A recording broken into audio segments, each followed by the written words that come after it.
Bonjour. Regardons aujourd'hui les deux lettres aux Corinthiens. C'est un gros morceau, parmi les plus longues lettres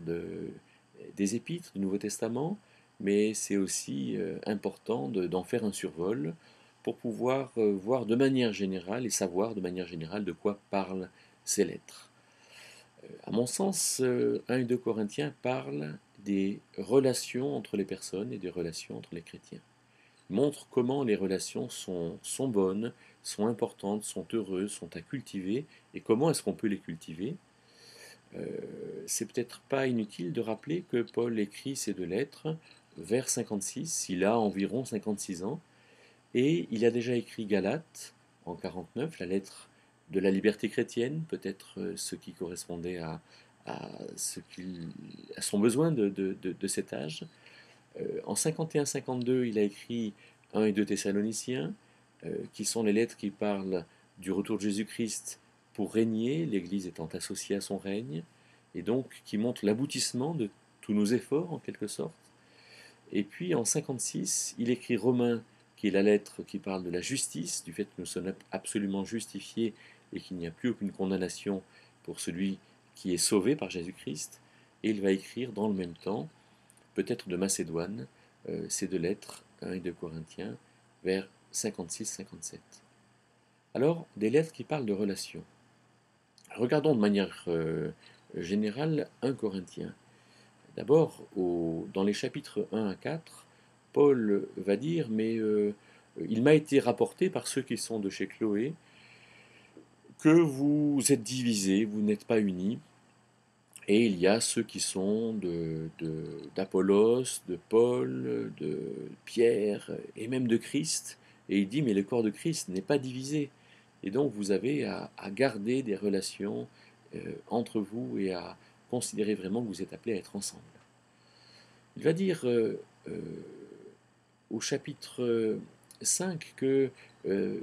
ce qui tue la relation, c'est l'immoralité. Et par exemple, au chapitre 5, il y a cette personne qui aura eu des relations sexuelles avec la femme de son père. Chose affreuse, chose immorale s'il en est. Au chapitre 6, ils se font des procès entre eux. Au chapitre 6, il y en a qui vont voir des prostituées et qui ne comprennent pas à quel point euh, le,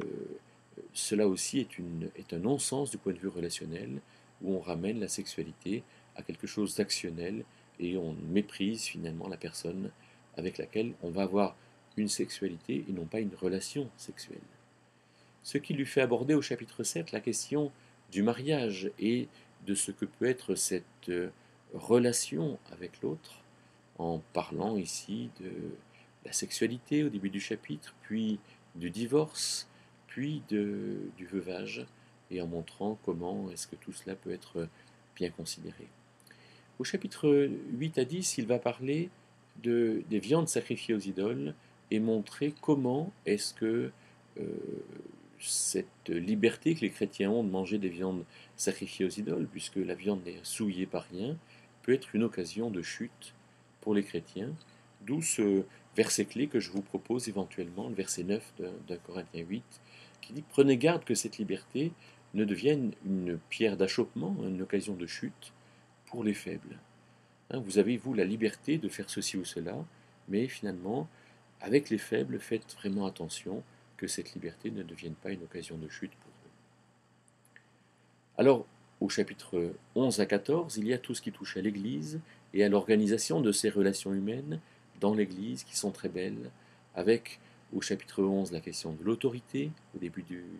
chapitre, après la question de la scène, la Sainte Seine, à partir du verset 20, en montrant qu'il faut s'attendre, c'était un repas qui devait être pris ensemble, et les gens de l'Église ne le faisaient que pour le repas finalement, pensant à manger et boire, mais non, c'était là où la relation entre les chrétiens, la relation entre les enfants de Dieu était vraiment très belle. Au chapitre 12, il s'agissait de mettre les manifestations de l'Esprit ensemble comme une belle symphonie, au chapitre 13 avec l'amour, au chapitre 14 avec ordre, il fallait que les prophètes parlent, un ou deux, mais pas ensemble, et que on considère bien que le parler en langue était quelque chose qui devait cesser avec ce qui était complet, c'est-à-dire la venue du canon des Écritures, le fait que Israël soit mis de côté pour un temps, et que la parole de Dieu puisse être le vrai guide et qu'on n'ait plus besoin de se parler en langue, ce signe pour les incrédules du peuple juif, qui allait leur montrer qu'Israël était mis de côté.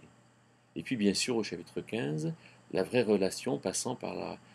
la relation vivante avec le ressuscité, le Christ, qui permettrait, chapitre 16, d'avoir une vie d'église paisible, et puis deuxième lettre aux Corinthiens, de se recevoir les uns les autres sans être obligés de se recommander de manière formelle et officielle, ce que Paul vraiment s'acharnera à dire aux Corinthiens en montrant comment leurs relations dans cette deuxième lettre sont devenues mauvaises. Et bien que ces deux lettres soient pour nous un pilier de réflexion sur la relation humaine, la relation entre chrétiens, qui seul peut produire l'amour.